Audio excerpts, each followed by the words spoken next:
It's Dennis here from Saveslot, and this week, this time that I'm doing a video, I am completing the Reddit challenge of the week, with the new 0.21 release, there's a new set of mountain ranges behind like the spaceport thing. So you basically, the challenge is that you have to get to the top of this peak here, plant a flag, and then bring your guy back to the spaceport.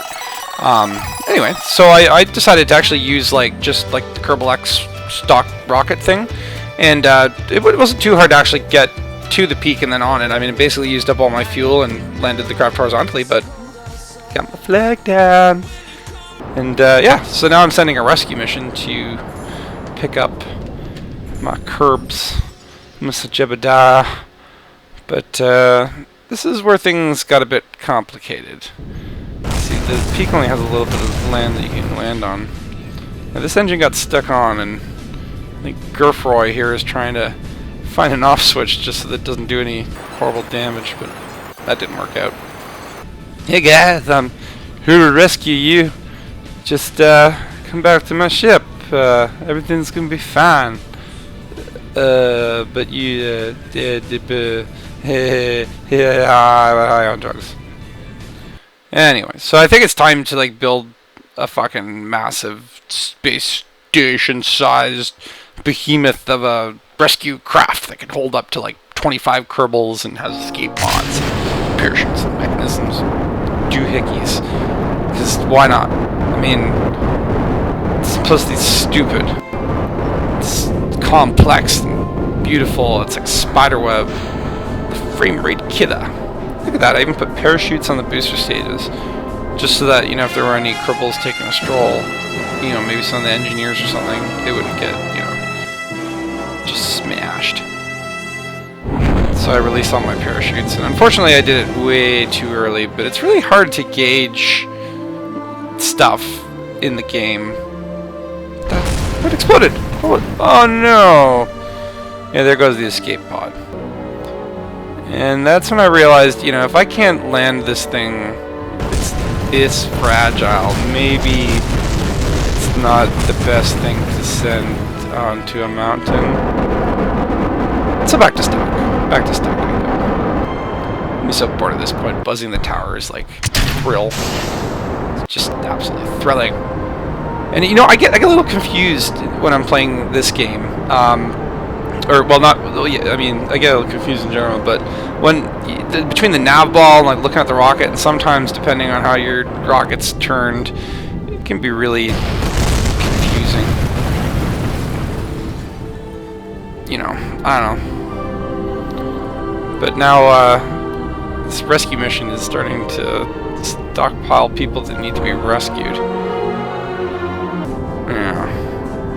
That's not good. That's not good. Maybe we can save it. Yes. Thrust! Thrust! Too much thrust. Oh, I know what I'll do. I'll just build a VTOL. I'll attach it to the top of a rocket at the thing, and I send the rocket over, and then fuck that shit. Anyway, continuing on my path of sending landers, and oh shit, I should have detached that thing on the top. Yeah, that's not good.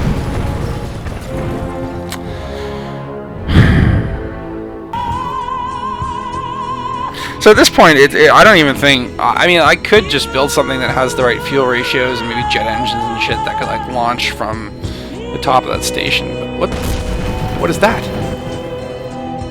Yes. Apparently, there is a blue sun at the center of the planet. Come back and investigate that. But yeah, I at this point it was too sort of, I guess. I need to get off this fucking mountain. I need to get off now. We can pick them up from the ground. Who cares? Just get in and turn on the engines and get as far away from the cliff as you can. Engage parachutes. You'll land. It'll be fine. And then you can walk. You can walk back the 25,000 miles to the Kerbal Spaceport. That's what you have to do. Just get off the mountain. Oh my god. And this is the part where I basically start.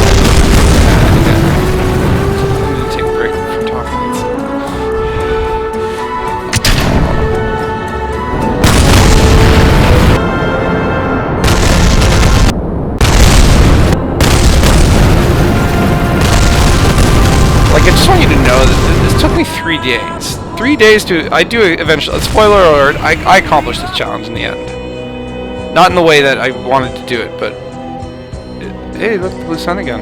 Shiny. I really want to see if I can get down there into urban, to the interior. But I know what to do, I'll send the bird plane. No, don't send the bird plane. Never send the bird plane. Yeah, so those horizontal rockets that are parked there, they may have fuel, but they're not going to work. So here I am sending, you know, some more craft over there. And of course, landing is a bitch. Thought maybe if I put enough legs on this guy, it would be able to right itself, but it just looks like one of those, like, water beetles or whatever. You know what I'm talking about? Like those beetles, and they're like upside down, and they go like with their legs and stuff. Yeah, so it's safe to say, like, at this point, I'm just, like, pulling my hair out. Like, I think it's, like, 2 in the morning, and, like, I've sent over, like, 5 dozen rockets. At this point, I'm just trying weird shit just to get these things, you know, at least launching off the cliff enough that they might sort of make it. But, yeah, after, I think, like, maybe 4 or 5 hours of frustrating myself there, I just eventually started, you know, sent a new rocket, and thankfully managed to land this guy with enough fuel left, you know, take off again. So this looks like we're gonna make it, guys. Oh my god! Oh my god! The rescue mission's here, and it's upright, and it's on its legs. The day is mine. That's what he said. Alright, guys, load up.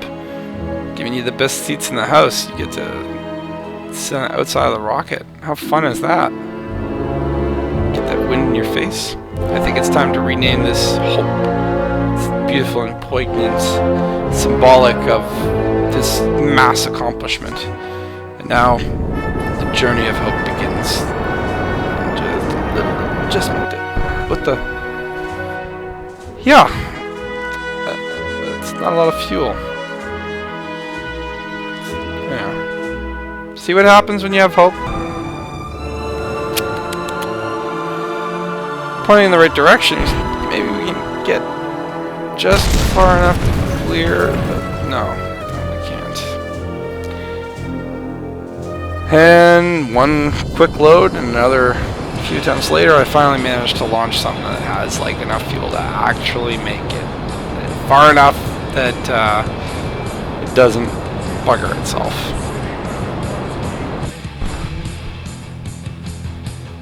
But, you know, this is just phase 2 of a very long journey. I was moving through the silence with that ocean waiting for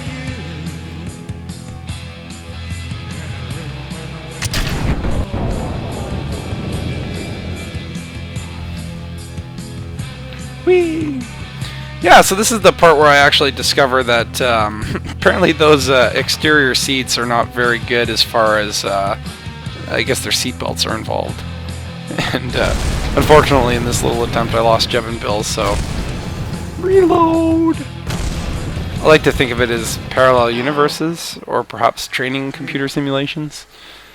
Anyway, Jeb politely asks, "Hey, do you mind if I drive?" Why? No reason. So swap crews here, because ultimately I don't care if any of these rescue Kerbals live. It's only important that Jeb makes it home. At this point, like, it's just like, okay, Jeb planted the flag. If he makes it back to KSP, I'm considering myself challenge accomplished. No matter how horrible, how many people died trying. I mean, this is the thing.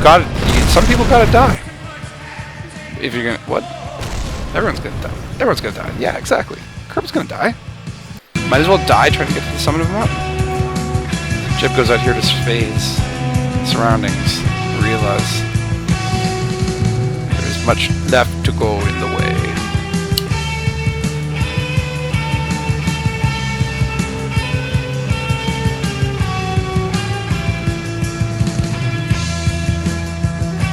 Epic.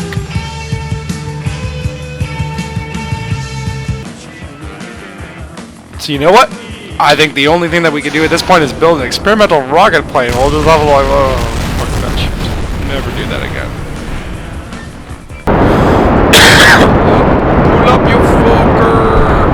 So, just gonna send another little stock rocket here. And at first, my plan was just to. At first, my plan was just to really land shuttle after shuttle and see if I could get it a little bit further and further towards the goal. But I'll be honest, landing is hard, and I think these Kerbal X's were really better suited for landing on the moon in like low gravity or the moon, low gravity places, not on mountainsides. So it's not exactly easy. Anyway, this may be the cheapest way to do it, and I think I saw someone else had done it this way, or at least sort of similar way to this. But literally, what I'm going to do here is drive a rover all the way over to those mountains, which I believe is something like 30 kilometers. I don't know. It's like far. Unfortunately, the way I had this built, you have to stop every so often just to charge the batteries. So this actual journey took like 2 or 3 days in like Kerbal time, just because I had to keep stopping, quick saving, and especially going uphill, that just like drained the power.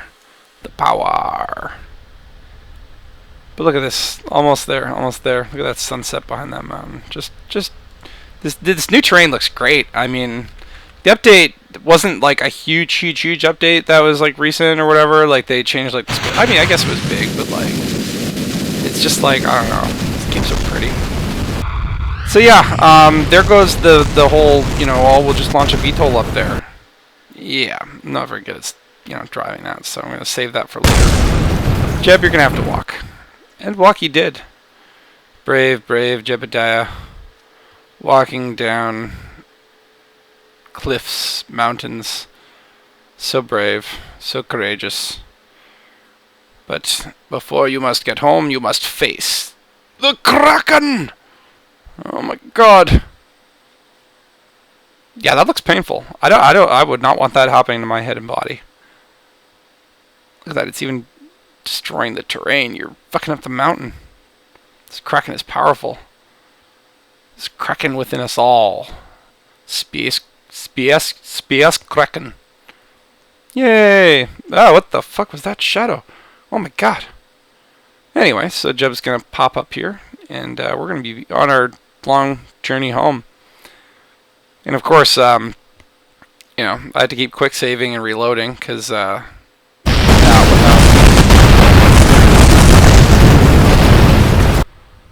more threats. Yeah, the thing about driving at high speeds with the physics turned, all the way, you get some weird, funky stuff happen. Quite a few times. Anyway, about halfway point, I switched drivers and put Jeb into the plane, and I think Alfred or something like that. Alferingo. I don't know. I love the little weird Kerbal names. There's never like a. Well, there are, yeah, but I don't. It's funny. Shut up.